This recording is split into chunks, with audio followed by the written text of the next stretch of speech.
Okay,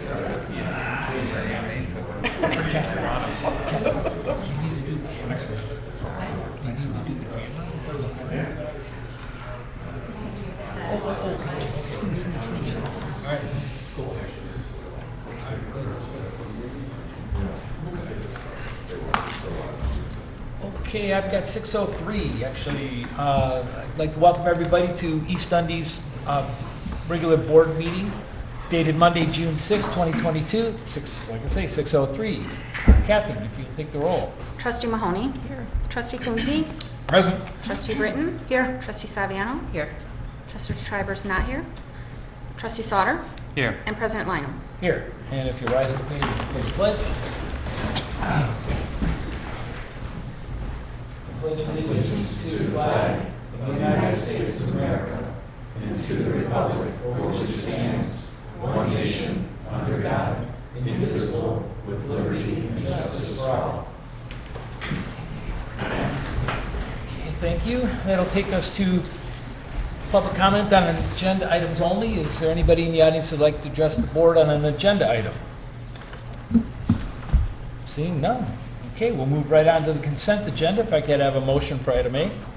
I'll make a motion for the consent agenda, including item A, motion to approve the regular village board meeting minutes dated April 18th, 2022, and item B, motion to approve a resolution for maintenance under the Illinois Highway to retroactively expend an additional $7,390.91 in motor fuel tax funds in full year 20. Okay, was there any discussion on these items? Seeing none. Okay, Catherine. Second. Oh, I'm sorry. Trustee Mahoney. Yes. Trustee Coonsey. Yes. Trustee Britton. Yes. Trustee Saviano. Yes. Trustee Sauter. Yes. All right, that'll take us to our regular agenda items. If I could have a motion for A. I will make a motion to approve a resolution endorsing the Metropolitan Mayor's Caucus Greenest Region Compact 2. Second. Okay. Erica, Great. would you like to give us a little background? Yes, so Franco, our management analyst, is here to give a very brief presentation about what this entails and why it's important, so I will let him take it over. Good evening. Just a quick brief background on this.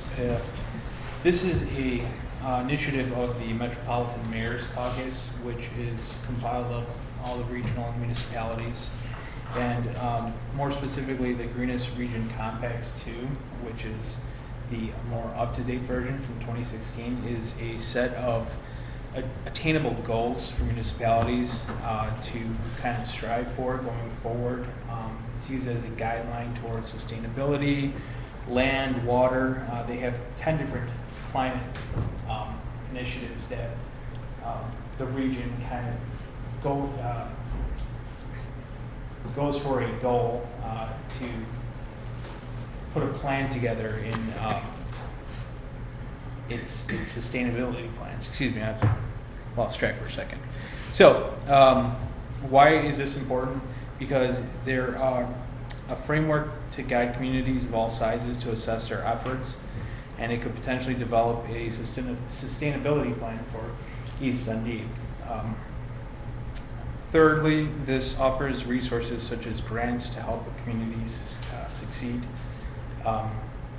This conversation was sparked by reaching out to the Metropolitan Mayor's Caucus when we were interested in seeking funding from ComEd through electric vehicle stations. Although we missed the deadline this year, we were advised by staff at the Metropolitan Mayor's Caucus that if the village board adopts this resolution, you're kind of have more teeth, and it shows your seriousness to wanting to dedicate your plans going forward. So this could get you noticed. This also aligns with our strategic plan as far as the natural recreational opportunities and to be financially stable community that is prepared for future challenges. So as part of your strategic plan, you want to have two goals, and our objectives of reaching those goals would be enhancing our regional reputation. This could also be a good marketing effort for the village. as well as volunteerism for the village. And goal number 2 there discusses seek outside funding to achieve your goal. So this could be one more tool in your toolkit. So if you're asking, what does it mean? There is no obligation by adopting this resolution. You don't have to act on it right away. But as you strive to meet the goals of your strategic plan, this is a toolkit that you can use to go along in your own pace.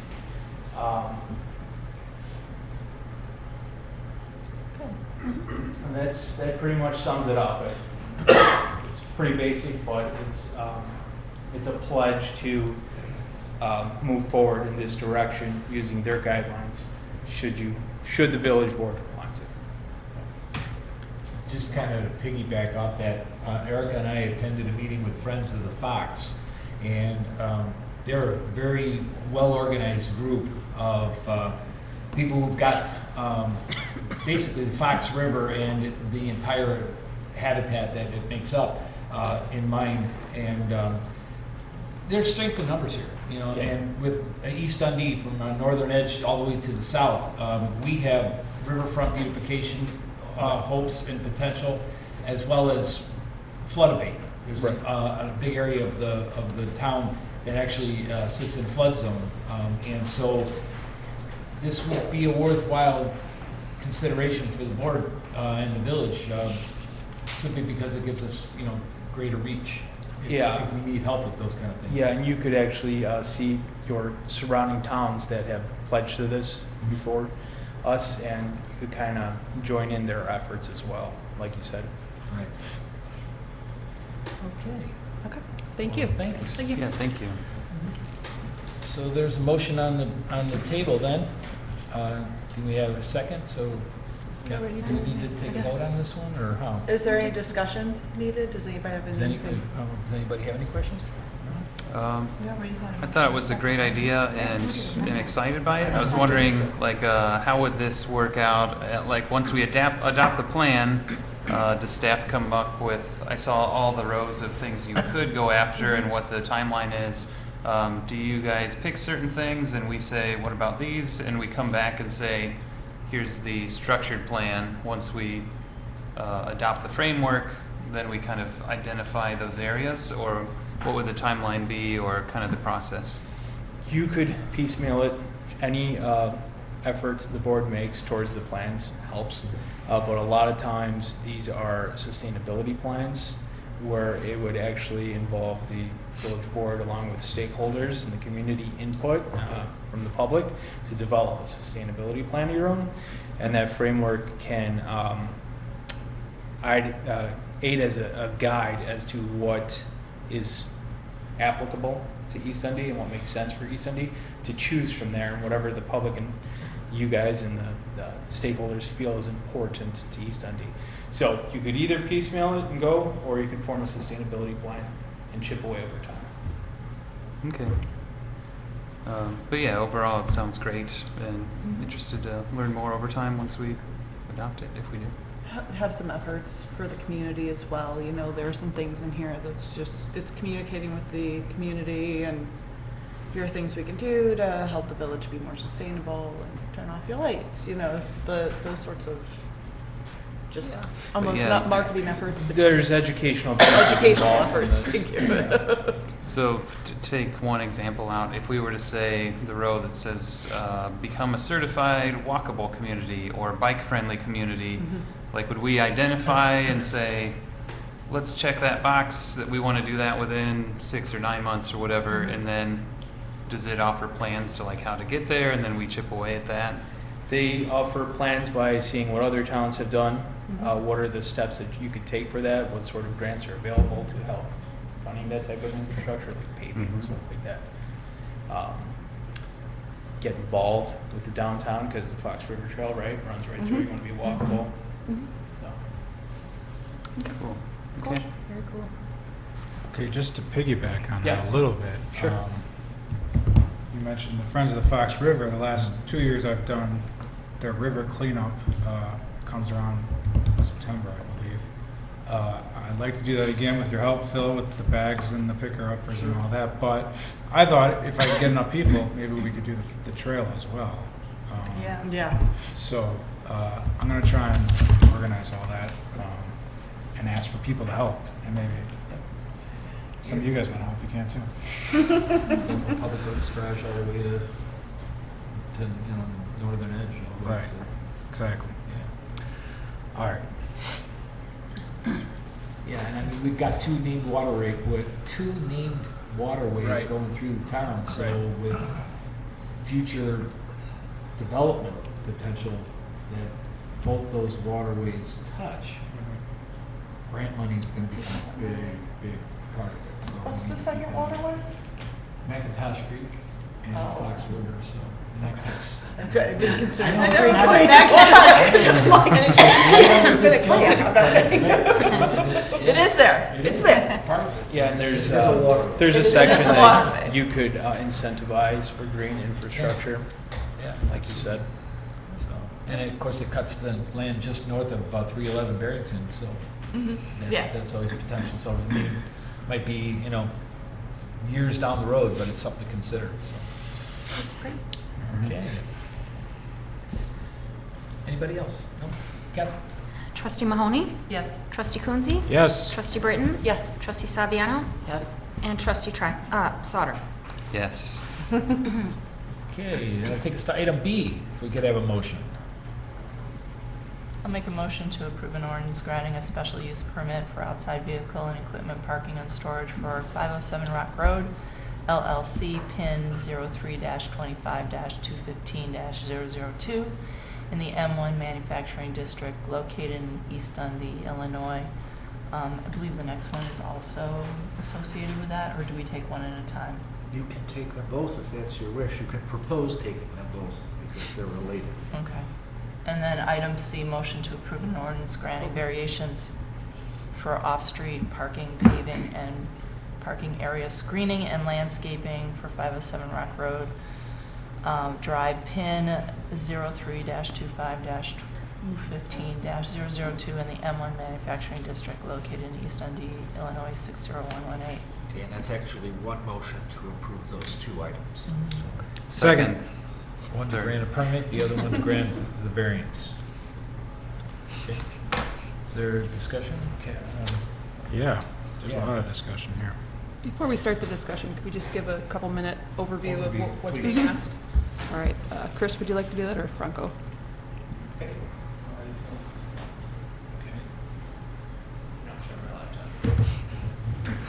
So, the first request is a special use permit for outside vehicle and equipment parking. Because there is no ordinance for this M1 district, and is only allowed by special use to have outside parking or off-street parking to be allowed. They came before the PZHC requesting that. The second part of this is the variances. One variance is that the parking area shall be paved with asphalt or concrete or comparable hard surface. Petitioner states that what's existing is sufficient.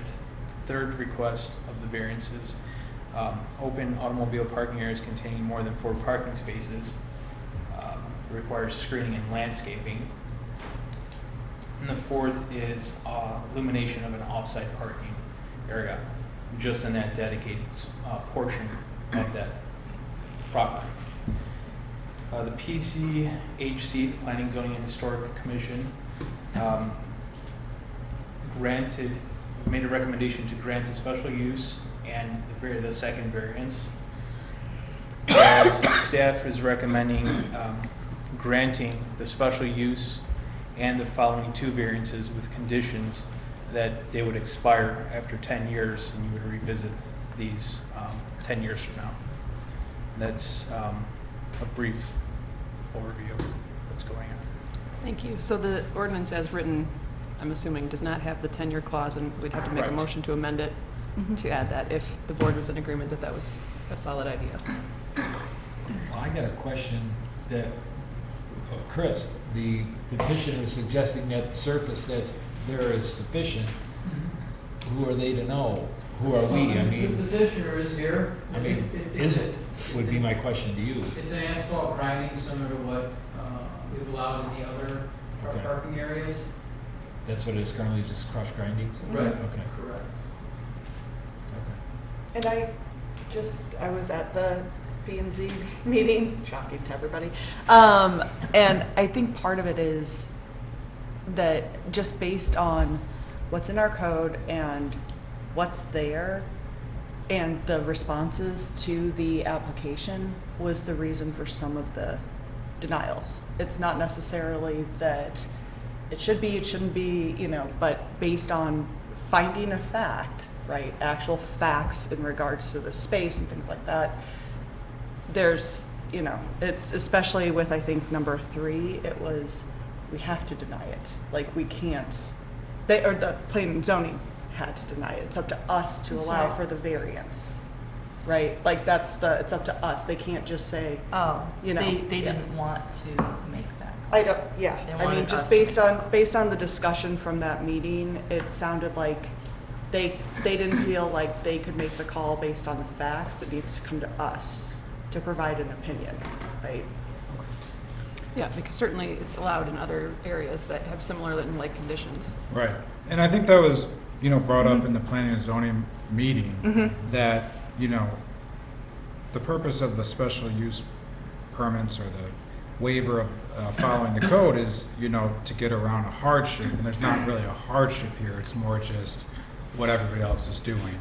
And, the reason everybody else is doing it is because a village board a long time ago decided that that was the best use of that land at the time. Well, the land in that area has changed quite a bit. The problem is that permission that old board gave them was permanent. I'm not, it's kind of putting this board in a bad situation where we don't really have anything that we can deny this, obviously, but not with good reason, I suppose, other than we don't want it in the future. But I don't know how we, fix the problem of we've allowed this in the past permanently. And so maybe, 100 years from now, there's still going to be all these gravel lots out there that never get developed because they're making so much money for the company that has these gravel lots. Why would they get rid of them or change them, That's just, I don't know. I mean, I like the 10-year clause. I like the 10-year clause. I would say, let's make it 7 years. It should be noted that the petitioner told us that the portion where they're parking is leased out to someone else who then subleases it. Say what now? They lease out the portion where they park and then sublease it out. So what does that mean? It's just note for Yeah. you guys to just. Okay. So the owner leases it Right. and then that leasee subs it out. Right. Basically, there's a parking lot manager who Yeah. then is, letting people park Okay. for space. I mean, it's a similar setup to everywhere else, but the owner of the property is not managing it directly in the case Gotcha. of It the was others. to your comments of the owner of the property making the management. So, Well, yeah, I'm not talking about this particular, I'm talking about the other existing that everybody is saying like, well, they're doing it, so why can't we do it? Which really is a valid point. I'm not saying it's not. But, Yeah. But I feel like that's why I like the 10-year, because then you have to keep asking. Right. Exactly. It's not I for agree. infinity. I agree. There was a comment in here that says that the petitioner agrees to clean up the sideway, overturned trailers. I mean, is that, yeah, they're currently use overturned trailers as screening and Yeah. landscaping, and we said that doesn't meet the Right. definition of offense. So is that written into this ordinance, or is it something that's just a handshake agreement, That was a verbal agreement. verbal agreement? I think we need to solidify that. Can we put that in the motion? You could go in the ordinance, right? You already are going to have one change from what is before you, which would Right. be to add the sunset provision and to add as a condition that the screening currently being used that consists of the overturned trailers be removed. Right. That's the way to do it. Adequate screening be provided. And do Yeah, we have sure, to? Yes. So do we have to screening and landscaping and the lighting? Is the lighting written into the ordinance? Because that's the one that it was suggested, lighting was still required. Is that? It's not written in, but we could write it in like the That- attorney just stated. So that lightning would be required as to code. It would be directed to directly illuminate the area at Okay. a 90-degree bend, which is different than what was currently out there, which was broad flood of light. Okay. The parcel in question, though, is not viewable from 72, correct? Correct. It is not. It's not. It's on the Orange Crush asphalt plant. Right. It's approximately 6 acres that they carved out. It's not gonna be the whole site, it's a 6-acre site, with, I think approximately 200 spaces that will be available. It's already being used, I would It's imagine. already being, So is the issue, it was mentioned that it's near residential and it's causing light pollution to residential? Was that the concern? That's the way the code is written. If there's light pollution, if there's adjacent residential, then that would be something that would have to be enforced, but there isn't any residential near there. Right. So that's, I think, another reason why the planning commission felt like there wasn't a need to give them a variance on the lighting because the light pollution wouldn't affect residential. It's kind of a weird way that the code is written like that. As opposed to, they are gonna do some lighting, it's not gonna be, I think they have, they applied for a permit, I think, with 3 light poles out there, which would have 6, I think, LED lamps on, so shining down in each direction. So it's gonna be good for security purposes, basically. Right, right. Okay. So the, oh, Go sorry. ahead. So the planning and zoning people that voted nay to the light variance, it wasn't because they didn't want that to happen. They felt like technically they shouldn't have to vote on that because there isn't residential, is that, or were they, so they weren't actually That's the way against I this? understood it. Sarah, is that how you understood it? Okay.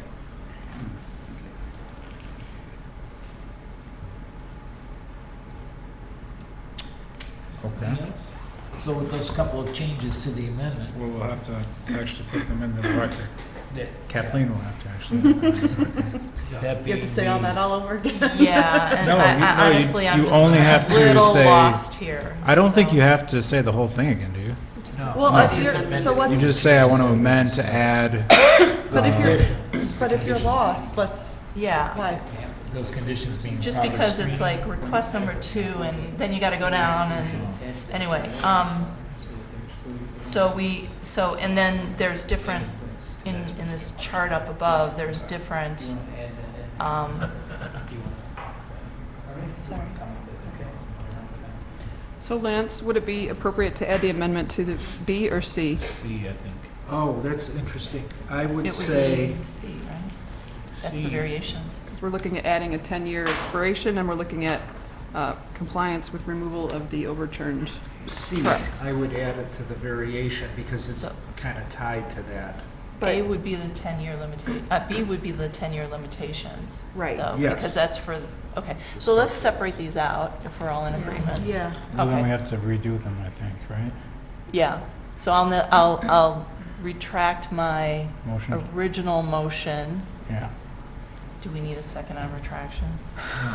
Okay. We'll make a No, I would just propose. Yes, thank you. Yeah. And We don't need to instead, get for caught item up B, in- Yeah, thank let's you. not. I will make a motion to approve an ordinance granting a special use permit for outside vehicle and equipment parking and storage for 507 Rock Road LLC, PIN 03-25-215-002 in the M1 Manufacturing District located in East Dundee, Illinois, as written, with the exception that it will be for we'll have a sunset term. clause of 10 years.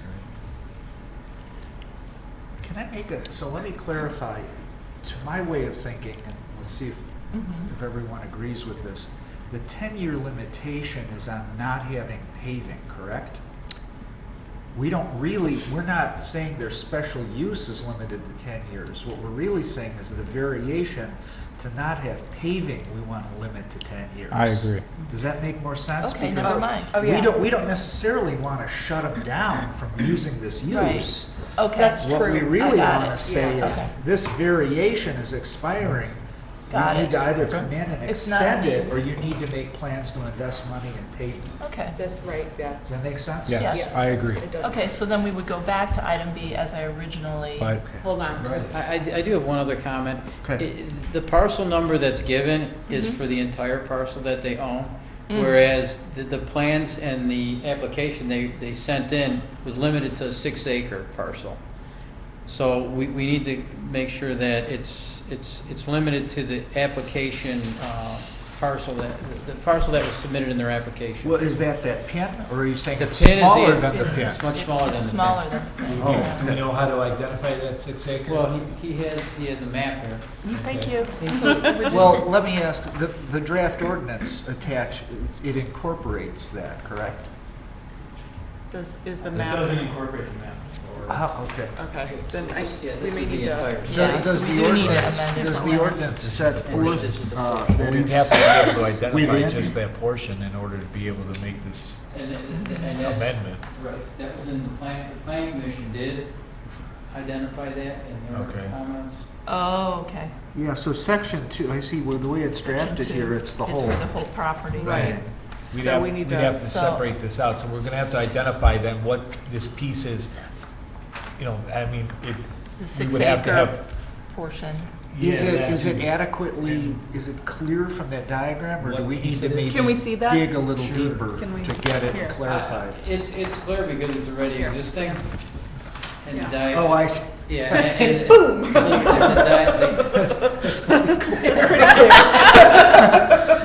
Sorry. it's- My suggestion would be to amend the motion to include the depiction of it as described on that map, and we'll attach that map to the ordinance. Right. After we get exact location of, Yeah. I would where say the land so. is situated. Section 2 then would be the corporate authorities hereby approve the application and grant a special use permit for that portion of the property legally described as PIN blah, blah, blah, and as depicted On in the- Exhibit Yes. A to this ordinance. Yeah. Perfect. Well, do we have to identify that though through, specifics? I mean, we can't just say depicted in that.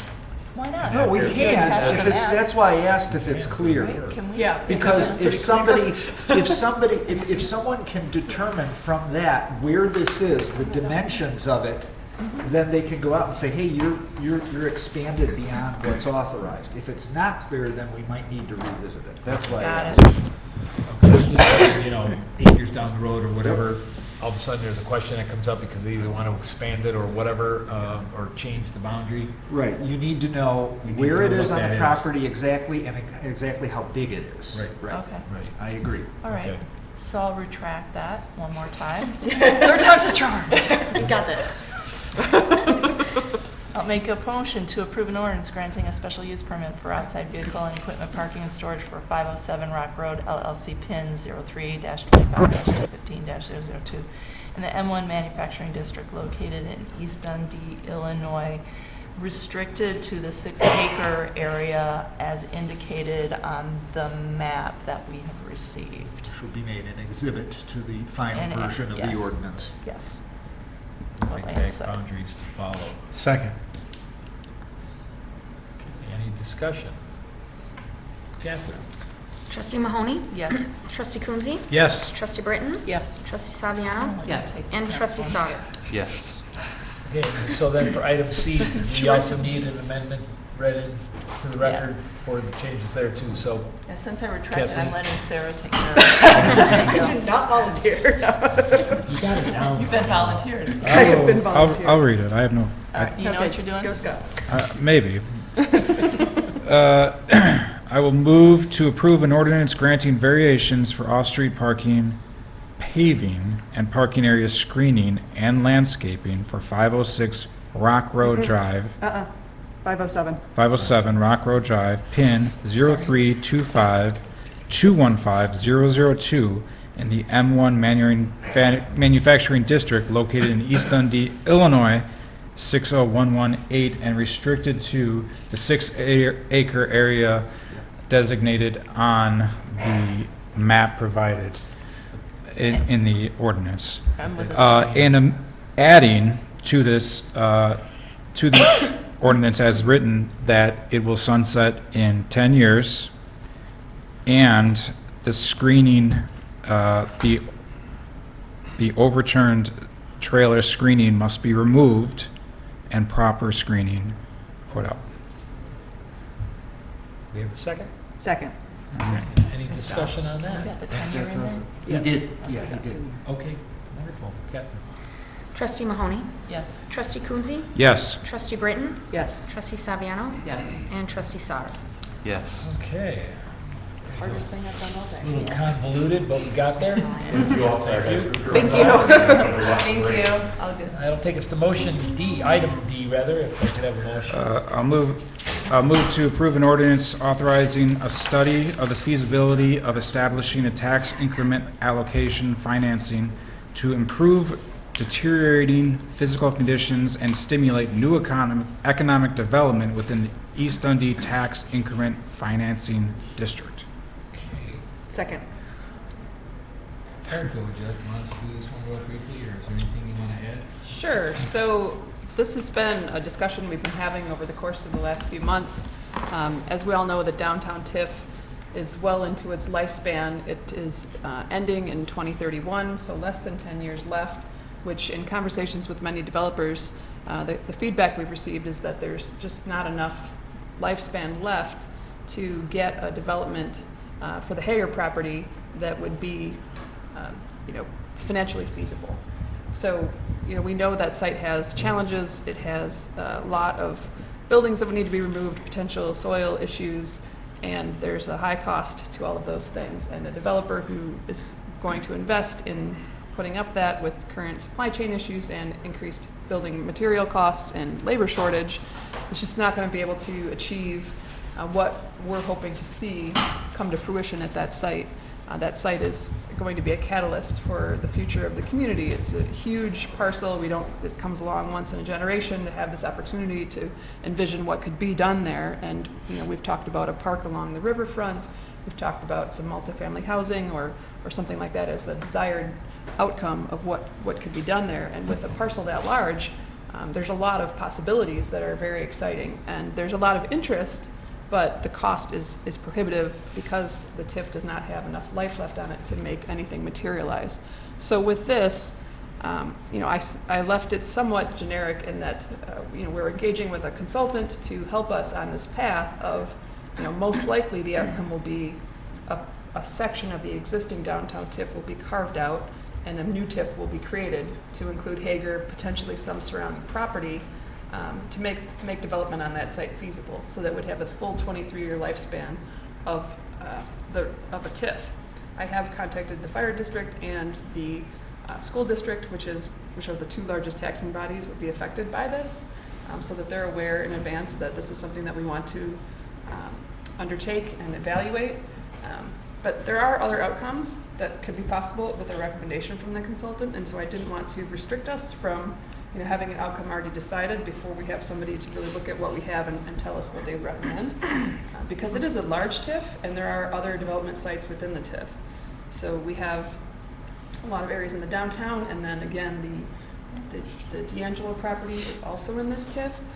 So we really want to get expertise and feedback on what makes the most sense so that we can maximize the development potential of all of those sites.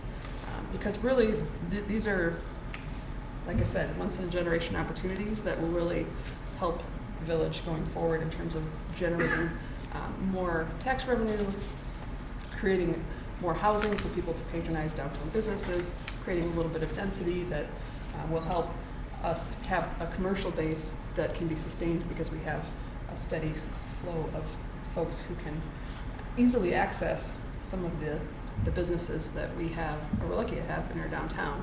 So this is an exciting milestone in the long-term plan to eventually see something beautiful happen at Hager. So it's very exciting. I did invite the consultant to come tonight and just explain a little bit about their background. And I'm hoping that somebody from there is here, although possibly not yet because there might have been some traffic. So. Any eyebrows that might be raised over the cost that we're talking about for this feasibility study should take into account that this also includes the actual creation of the TIF. And for the other TIFs that we've created in East Dundee, the cost of those has actually been more than what's being proposed here. So yeah, it's an investment, but it's one that I'm absolutely certain is going to pay off. So. Yeah, I believe it's a competitive price, and I believe that the firm is well qualified and has executed on a number of other projects. And this is all being funded from the TIF, so no direct financial impact on the residents. Okay. Yeah, I'm in favor of it. Back when the original TIF was put in place, both D'Angelo and Hanger were going entities. Yeah. They were all Oh, were right. delivering water, and they were Making making pots. pottery Yeah. and that kind of thing, and that's no longer the case. And I don't think in 2002 anybody ever imagined that those. I think the focus was different on the purpose of the TIF, and so and the properties that it could address, and those were included, but we're in a different place. Yeah. Yeah, it's unfortunate because Hager, of course, is a huge part of East Dundee, has been for 145 years. So this is a new chapter. So I think this is going to get us there. Oh, any discussion on the study and the Sounds TIF being good. created here? No? Catherine? Trustee Mahoney? Yes. Trustee Coonsey? Yes. Trustee Britton? Yes. Trustee Saviano? Yes. And Trustee Sauter? Yes. All right. That then will take us to depot staffing discussion. All right. Finally got to you, Bill. That's okay. All right. Yes, I brought this to the agenda tonight because we had a request from our staff person who currently staffs the depot that the arrangement that had previously been in place, which ended April 30th, potentially needed to be implemented again because there was not the wherewithal to continue without continued financial support. So I wanted to get feedback from the board because this is something we did not budget for, and if you want to proceed, I would like to know at what, with what parameters. Well, for my part, we were currently getting Wednesday through Sunday staffing for those 5 days, and the way it has been presented to me is that now that the depot market season is in place, we can continue with the 5 days worth of staffing at the same costs that we've experienced to this point by being open Monday through Friday, and then the weekend would be supported by the depot market efforts. And so my way of thinking, this allows us to have someone there on staff and the building open every day of the week, which I think is a good thing. It's an important part of the downtown, so I'm okay with this and trying to make it happen. So. Anybody? So the depot market is staffed by who on the weekends? Is that another budget item that? No, it's separate. That's Bill's group, the volunteers of the depot volunteer group. Okay. So I guess I would say we should finish out this season, for sure. But I think we should look at this for next year. I think we should maybe even have a meeting to discuss what we want to do going forth. Starting next year. Nothing this year. We don't want to change anything this year, but Yeah, I don't want to Fair keep enough. kicking the can. I feel like Right. we said the same thing Yeah. last year, exactly. that, Yes. that we would do it for last year, do it for last year's season, and then have the conversation this year. And this is coming up, and this is fine, we should finish out the season, but, Well, we haven't started the season yet. We have not paid. We have not. okay. Finish out Yeah. until the fall. Yeah. But then fall, winter, I want to have a And real the depot conversation market. about. Well, we the should have depot. this conversation soon, because some stuff takes time to plan. Right, Fair. So, I don't know if I'm always Fair. winter, but I think we should have it soon. Yeah, I know we have a lot of discussions to have. yes. We've got a few in the queue for committee of the whole, so we could potentially do that in July or August. Okay. So these hours are different than what I remember that we approved for last year.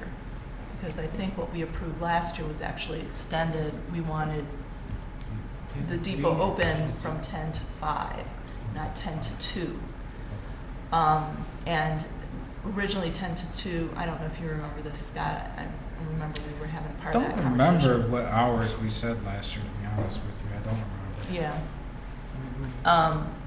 But the other thing that history shows was historical was that Bill was managing volunteers that would also staff the depot. So I think, yes, our goal is, number one, to have it open 7 days a week. And if the depot market folks are the ones that are paying for the weekends, then they can do whatever. But Bill, are you still managing any volunteers, or is this that Yes, that I have a few volunteers. On Saturday, because I work the market outdoors, and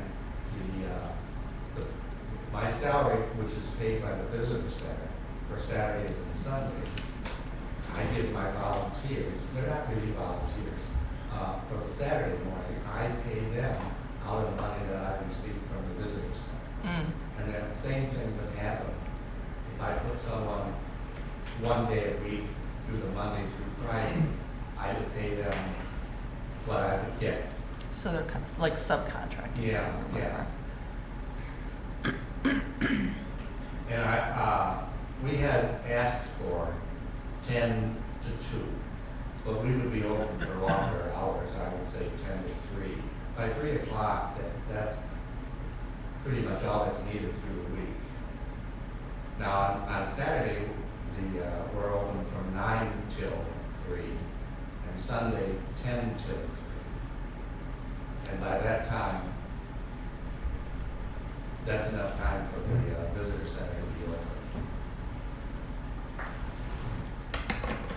Okay. All right. I suppose we can keep an eye on it, especially on the weekends, to see if maybe it would need to be extended, maybe till 5, but, I mean, if It based can on be your. extended, I would say, till 4 on the weekends, especially during the summer. Yeah, I wouldn't go past 4 o'clock. okay. And through the week, 3 o'clock works well. Okay. We're only asking until 2, but Right. if the board approved till 3, that we are able to do that. What is this chart where it says 26 in-out years? What does that mean? 26 weeks. We're at 21 weeks left in 2022. Yeah, Oh, For all years, they would ask for the full season. which is going 26. forth, beyond this year. Yeah. Gotcha. If you guys decided to. Right, okay. Now, there's only, I think, 20, including this week, there's only 21 more weeks of our season. Right. That, I get it, yeah. Okay, good. So, what do you need from us? I just need what you would like to authorize to be paid and what hours you'd like to be Yeah. paid. And Bill, is it amenable that we pay the depot market and then they compensate you so that we can extricate ourselves from the payroll process? Well, that would be one way to do it. In the past, I was on a weekly payment, but it doesn't have to be that way. I mean, it could be bi-weekly or monthly. And it's okay if we pay it to the depot and then they pay you? I don't know if I'm in a position to answer that because I do have a board of directors and a board Okay. president. Well, as long I would as, say yes. as long as you're saying that you're okay with bi-weekly, then that's easier for us. Bi-weekly? Yeah. Yes, that's fine. Okay, great, thank you. And it had been that, I think, originally, and then it was changed to weekly. But bi-weekly would definitely work. Great. Okay. So Monday through Friday, 10 to 3. Monday to Friday. I opened today, even though I knew I wasn't getting paid, but so I was basically open because I knew we would have some sales. Sure. But with the rain, we didn't have that many sales, but I was there anyway, but that's how that went. So Monday through Friday, 10 to 3, and then through what date? The 21 weeks that are left, throughout this, Okay. Which is, I believe, what, October, the end of October? right, Yes. right. Okay. Okay. And then we'll put it on the calendar for a committee of the whole discussion. Yes. Great. And is this the, Bill, you okay then with 10 to 3, Oh, Monday yes. through Friday then, Monday for through at least, Friday. for a minimum of the next 21 weeks? At that point, would work we'll, fine. That would work fine. okay, in the meantime, we'll get together and decide where we want to go from there. Yeah. The building, the depot definitely needs to be open. I mean, this last weekend, we were extremely busy Yeah. with lobby business and restrooms. Sure. And I might add that the new fountain outside is wonderful. It's already gotten a lot of attention. It really looks great. It's probably the second most important thing that was ever added to the depot. What was the first? Me. Very well. What about those bathrooms and the graffiti in there? Were we able to clean that off, or is it still there? We found that twice, where someone, we don't know if it was paint, nail polish, or ink, or what it was, but it was pretty bad in the men's room. And it's strange, it happened during the market. I don't suspect any of my vendors or customers, but I think it might have came from the trail. Yeah, Andy here is a big user of the trail, and he said that up and down the trail, you could see that same marking on signs. and yeah, stuff. that same like I orange saw it on paint? the ample sign. Oh, really? Yeah, as far as like almost to St. Charles, like the signs along the trail, it seemed like the same time that orange paint showed up in the bathroom, on the trail. So it seems like somebody's going a long distance just kind of hitting random things. In a way, that's good news, because they're not just targeting. Yeah, I don't think it's specific to the depot. It seems like it's all over the place. One other topic on this is the $10 an hour. Is that like a very old price that is like below minimum wage? Should that be revisited since it's a kind of an important task to manage and keep the visitors happy and watching over the bathrooms and all of that? What is the state minimum wage nowadays? $12.50? $12.50. I mean, Otto's assembly line has $15.75 on the sign out front. I mean, but- how does this work though with Can I Bill? just comment? Is he considered a contract employee? Or? No, so we came up with that number because that's what Bill asked, Right. and that's what he and his, the Dundee Township Visitor Center wanted. However, they divide how many hours he works, that's on them, it's not staff So calculating. really, this. we're approving $200 a week. You're approving $4,200, and however many 4,200 hours they want to period. work, they could work. Okay. How do you feel about that? I'm fine with it. You're fine with it, but is Andy fine with it? I mean, just to like keep it following inflation, aiming towards minimum wage seems like kind of a reasonable thing to do. Well, we could put a little pencil to paper and see what we do with it, see where we stand. Okay.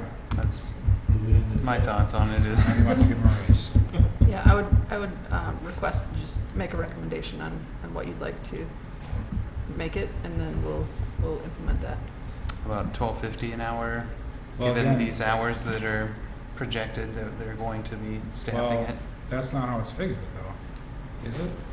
I mean, I think the structure before was here's a donation in exchange for volunteerism and the coordination of volunteers that we're going to staff. So now it's evolved and it's changed into more of an hourly rate for hours worked. So it makes sense to apply a minimum wage to this situation and then just pay for true hours Well, worked.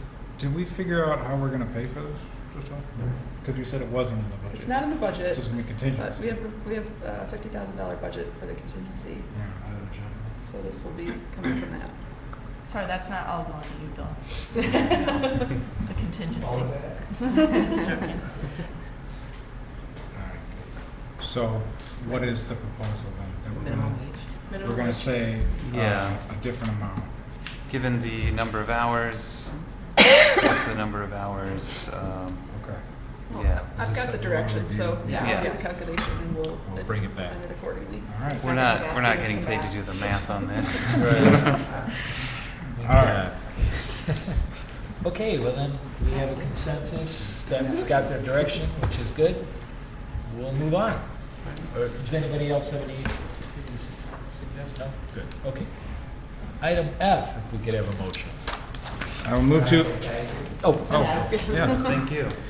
I will move to approve an ordinance repealing waivers of certain water and sewer service late fees and shut-off requirements in Chapter 51 and 53 of the Village of East Dundee Village Code. So, yeah. So, I mean, this is Second. just, Second. Second. well, I might want to add to this. Oh. This is just the repealing of that, nothing more. Correct. So I think that we should include then a motion, also move to approve an ordinance amending various sections of the East Dundee Village Code regarding utility billing policies and accounts receivable and collections of delinquent debt policies. So you're combining F. I'm gonna combine them together because, or we switch them, because I don't want to repeal it until I know what we're proposing as the Yeah. permanent solution. So I either want them linked or reversed. I chose to link them, that's my motion. I'll second that. I'm in favor of this. Okay. Discussion. So we're talking about, we had, when COVID started, we paused all late fees and shut-offs for our water here in East Dundee, as I think a lot of municipalities did. And now we've been trying to figure out how we should go forward to update our rules and things like that. I looked over the rules, and I think they're better than there were. They're much better defined. There's two things that I would like to change. One of them is the reconnection fee. We have a $75 reconnection fee, or is it $150? 75, I believe. After hours, it's 150. After hours, under 50, okay. I would propose that if a person pays their balance within a week of the shut-off, that there is no reconnection fee. That we waive the reconnection fee if they just pay it right away. That's my proposal on that. The other thing is, I do wonder, and Brandis isn't here, but I do wonder about late fees in general, and if we really want to collect them or not. Because I don't know why we have them, I guess is my point. Other than, as a punishment maybe to people that can't afford to pay their water bill. And I wonder if we're gonna shut off water if they don't pay their water bill. We're gonna shut them off so they can't have water anymore. So that's, to me, that is the motivation to pay your water bill. Why do we then need to give people late fees on top of that, is my question. I think that incentivizes them to pay on time instead of, I could pay by that date or some other date. That's why I choose to I'll pay by this date because I don't want to pay $10 more. But I do like the idea of the incentive that your water gets shut off. If you pay it right away, you'll get it on for free, and that's like an incentive to pay faster and get For the shut caught off. up after you get shut off. Maybe there's an incentive to pay it right away, and we'll even turn that back on for free versus for more. Is there a fee associated to the village for getting it turned back on? So there is a cost to that because Sorry, we have cost to to the send village. our staff out to do it and then to turn it off and then send the staff out again, turn it back on, and if it's after hours, potentially have to call We don't somebody have that back many in. staff working around the clock. Right, yeah. But I did want to add, since I spoke with you this afternoon, I heard from the township. Oh. And Oh. so they help with residents' water bills if they need assistance. And the suggestion that they had was they've worked out a deal with Carpentersville where if they come on a payment plan with the village, or if they get assistance from the township, that the late fee would be waived. Agree with I that big s- time. Yeah. And their biggest feedback was because there's been no, late fees or shut-offs, people have gotten too high of a water bill that now the township is unable to assist them with the entirety of the bill. And so their preference is that there's, we try to get those people into shut-off status before the bill has a chance to get so large that then the township can't help with the entirety of Right. it. So that's achieved by Yeah. the majority of this, but Okay. it was So- interesting feedback on the late fee portion. So what we're saying then is if a resident has an outstanding balance after the next billing cycle, that if they call us and say, well, I can't afford to pay all this right now, can I make a payment plan? Then we say, okay, with that, we'll waive the late fees as long as you pay to the payment plan. Right. Okay. I'm good with that. I like that. Because you're putting forth effort. Yeah, exactly. Yeah, we need to attach a dollar amount to what would be a floor before that policy would kick into place. It's already written into the policy. It would just be, the only thing we would need to amend is once somebody is in arrears, if they went on the payment plan or made arrangements with the township to get assistance, then we would waive it. Late fee, okay, that'll work. Okay. Okay, so do I have, I guess I'll just amend my motion. Is there further discussion? No, so the reconnection fee still stands, it's just waiving the fees portion. Well, I'm going to make my motion, I'm going to amend my motion to say waive it if it's paid within the first 5 week. days. Okay. And you- Otherwise, it's still, Otherwise, it stands as. Yes. Whatever it is, 75 during hours, 150 after hours is what it is currently. what are you thinking? Just for the sake of answering the question, nobody ever goes more than 5 days without getting reconnected, right? I mean, We did have one that went almost 3 months. Holy cow, 3 months without water? Wow. Yeah, she was using her neighbor's house. Her neighbor was kind enough to let her go over and do everything she needed with water until she got herself put back on. But again, if we are removing the late fee as long as you make an effort, like to get on a payment plan or utilize township programs, then getting to the point of shut off to me is like you have other opportunities, you have other options before you get to that point.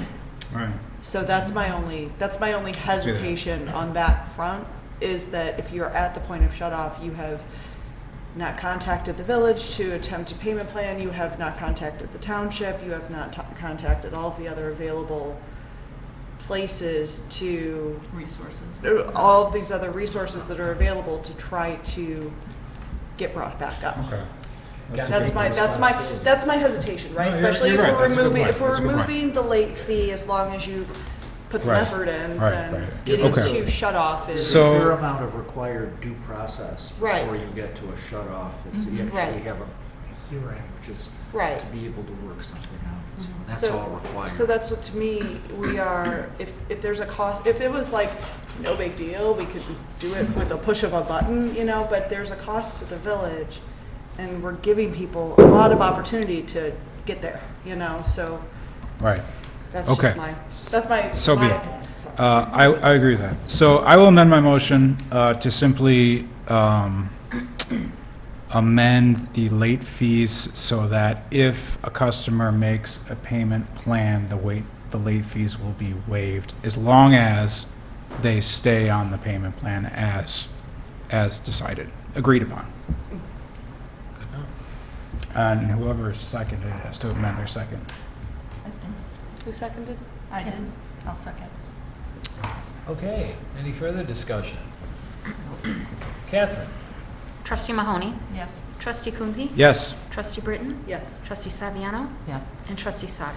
Yes. Okay, that takes us to our last item on the agenda. If I could have a motion for item H. I will move to approve a resolution approving and authorizing the execution of certain agreements to be entered into between the Village of East Dundee and Enterprise FM Trust, Master Equity Lease Agreement and Agreement to Sell Customer Vehicles, and Enterprise Fleet Management, Inc., Enterprise Maintenance Management and Fleet Rental Agreement, Enterprise Maintenance Agreement, and Enterprise Co-Assignment Agreement. Second. Okay, any discussion? We talked about this one before. We had a presentation, and Chief, this was going to be a big part of your department. Did you have anything you'd like to add? No, I think we covered most of it. At this point, in consultation with the building administrator, we're moving forward with the police side while Phil still works some things out on the public works side. But it was really imperative that we try to get moving on this because I think we're probably about 45 weeks now to delivery of any vehicle at the moment. So we won't see anything till 2023 now as it is. So at least to get that moving, and then also the buyback and the revenue coming in from our 4 vehicles that Enterprise is willing to take over and then us lease back and then be able to have that cash flow too. Okay, great. So then before this, just to kind of touch base on where we are currently with the fleet, are we going to survive that 45 weeks between now and the time that maybe this really kicks in for us? Well, I know that in talking with the representatives of Enterprise, and the gentleman's here tonight too, is, there is a potential for them to search their network throughout the country on if there's something suitable that, it isn't necessarily something that we have to order and get every single thing we would normally order ourselves, as you know, when purchasing a vehicle privately, maybe we'll get this option and not that option or something that, because while I could probably nurse one of the administrative cars along, the one marked frontline police unit is a significant challenge and spending a lot of money on it to keep it going. So. Okay. All right, wonderful, thank you. Just keep us posted and we'll go from there. Thank you. All right. Okay, does anybody have any questions on this one? So this is... Yeah, I Okay. have. I'm sorry, did somebody else as No, well? go ahead. Go ahead. So we've got basically 4 new vehicles, brand new vehicles that we're gonna sell to them at a discount of, because there's depreciation on the vehicle. Right, they're 21s, right. And then this is a yearly lease that we would renew every So year this would- or look at and evaluate? Well, once you've approved it, we'd just be able to move forward with it. Right. And then the lease payments would be part of the budget every Right. year. So we wouldn't have to renew the lease agreement Right. per se, because the intention would be is that the whole fleet would get turned over probably in about a 2-year period. And then there would just be a flat lease period, which really helps both to I don't want to say eliminate, because that's too strong of a word, because anything can happen, but our vehicle maintenance would really go down to, just minor PM type things, and there wouldn't be any significant, mechanical expenses. So we'd save that part, and there wouldn't be the highs and lows budgetary of, years we purchase and then try not to purchase. It would just be pretty flat and very easy to budget there on out. And then as part of the packet, I did do a spreadsheet that kind of demonstrated the difference on being able to have those flat payments and what the residual values would be on when they get returned as compared to purchasing them and then getting on an equipment replacement plan that we would first, we would normally have to appropriately fund and put money in the bank to put it aside so we don't have these spikes. Or what's happened and what got us in trouble last year is because they were held off, and why the vehicles got very old, and then and then all of a sudden we have, which can happen, we have 2 totaled at the same time, and now which killed 2 others because they were driven too much to the point where they were basically parked in the grass when I got here and not drivable. So that's what you don't want to get into. Right. So. Plus then the safety of our officers, the dependability, and having vehicles that are dependable. So I guess my one concern would be is if it sounds like you're very confident that this is all going to work out. Is there anything to make you believe that the arrangement wouldn't work out, we'd only do it a year, and then we're out of these 2 new cars, or we're going to have to buy them back again from them? So we would end up, we would end up keeping those in the fleet another 2 to 3 years anyway. Mm-hmm. So considering that we would got all that money in, say the board decided in 3 years to unwind this and go back to purchasing, and what we were able to demonstrate is then, well, that would mean probably maybe leasing them 1 more year, and then we'd own them outright again. Got it. Basically paying them off. Okay. So, but we had already got that money. Buy them out.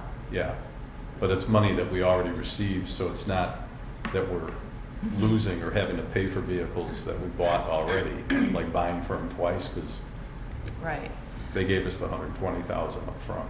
And then would it also be safe to say that if there was another situation similar to what happened where the 2 vehicles were totaled, that with these resources we would be able to replace them sooner and quicker? Right, because we'd get the insurance buyout from them and then work with Enterprise and then get the vehicles replaced. Okay. Right. All right. Good. That answers my questions. Trustee Cudley. What's that? Did you have a comment? Well, I was just going to say this, is this the exact agreement that we reviewed when we talked about this during the budget talks? There was a plan set forth that we talked about. Is that what this is? Right. The only thing that's different is because we've not, it's June now, so Right. things move a little bit, values, so Yeah. we've moved the calendar a little bit, so Okay. as far as those It's go. the same idea, but it doesn't include the public works vehicles, right? Right, not at this time, Yeah. because Phil is still working out some things because of the specialty type use Sure. of his vehicles, with the interest to do that. And also, so you're aware that the village attorney's gone over the agreements, tweaked them, and because those agreements with Enterprise are kind of national, so that way they made sure to tweak them for Illinois and, to further protect the village, so they've Thanks, already Dennis. been through them. They're tweaked. Yeah, right. All right, good. Thank you. And this included Enterprise picking up all the gas, or no? Well, I can try. Well, they come with a full tank. That's right. You just have to return them with a full tank. Yeah, that's right, exactly. Yeah, bingo. All right. Okay. Any further discussion? No? Wait. Thank you, Chief. Catherine? Trustee Mahoney? Yes. Trustee Coonsey? Yes. Trustee Britton? Yes. Trustee Saviano? Yes. And Trustee Sauter. Yes. Okay, that takes us to financial reports. The warrants list, of course, in the packet. Questions can go to Erica or Brandis. We'll have reports. Let's start with Sarah. Oh, hello. Only report from me besides Happy Pride Month to everybody is at the last planning and zoning meeting, it's come up a few times, and I think it's come up a few times even in our discussions, is there's a need to kind of look at the guidelines we put forth for our residents and for our businesses and the code and our village code and all of that good stuff. And it's not like I expect the conversation to happen in July, but I think that going forward, it's something that we need to look about, either for the Plan and Zoning Commission to take on their plate, or for us to work with them, or somehow to just kind of take a look at our code. We've done it with the signs, I think, since I've been here.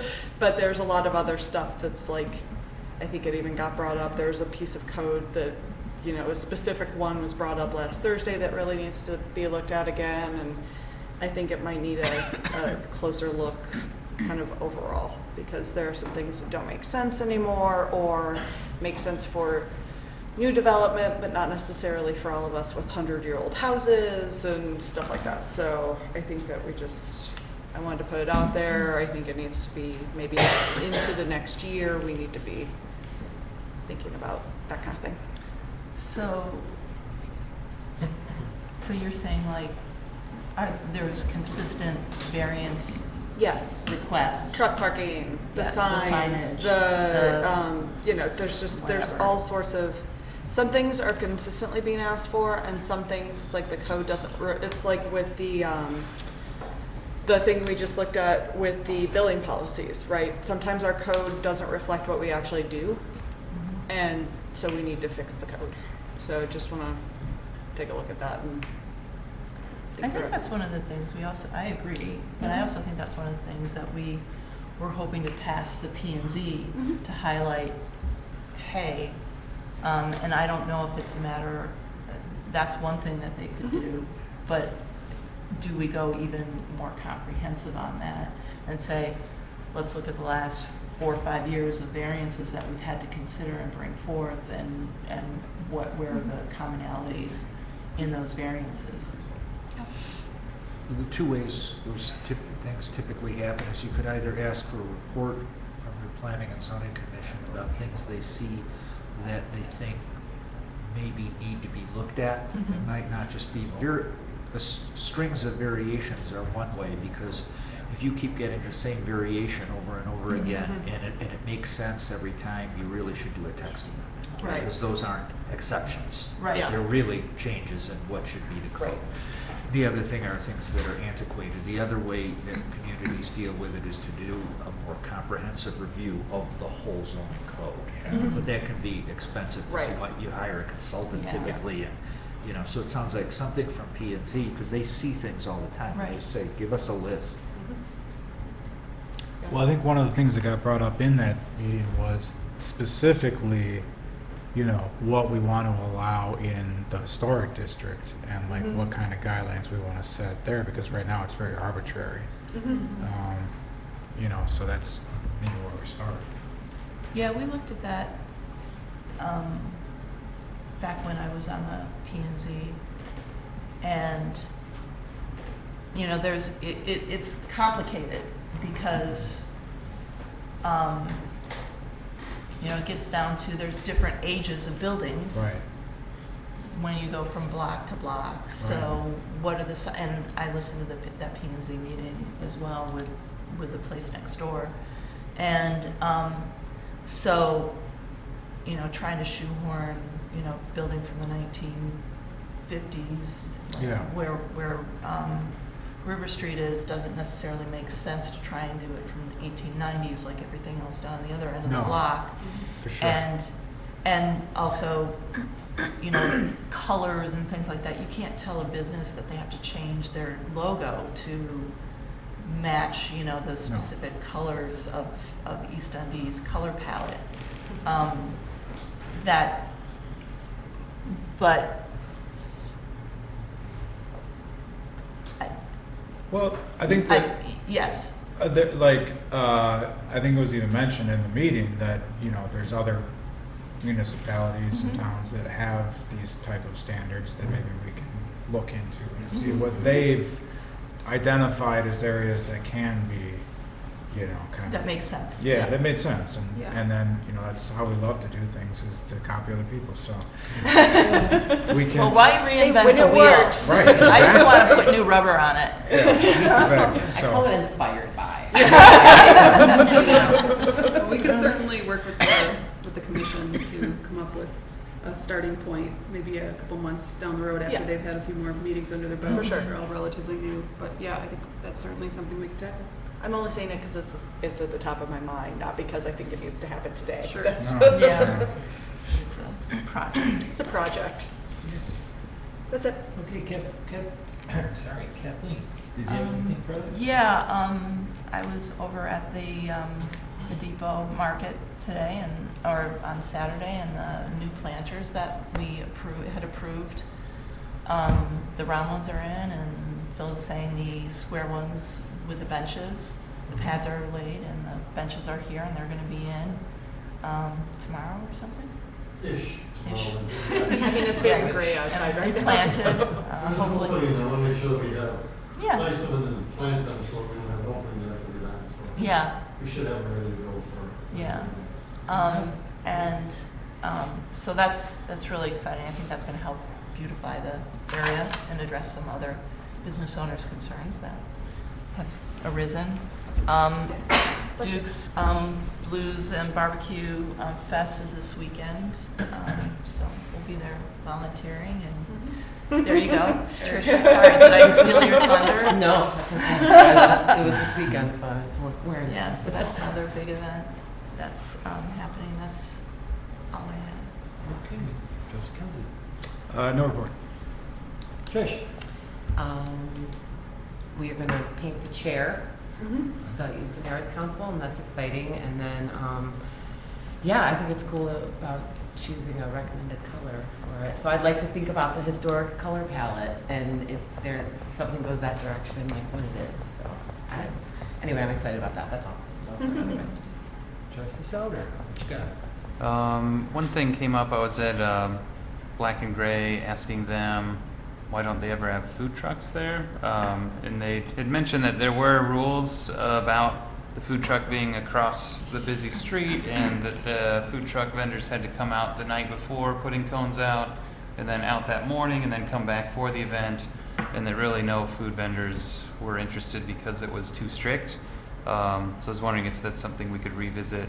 It seems Wow. like putting them alongside of, like on 4th Street would be a convenient spot that wouldn't require people Just walking across. to give you a little background, that was something that we set up temporarily as permissible.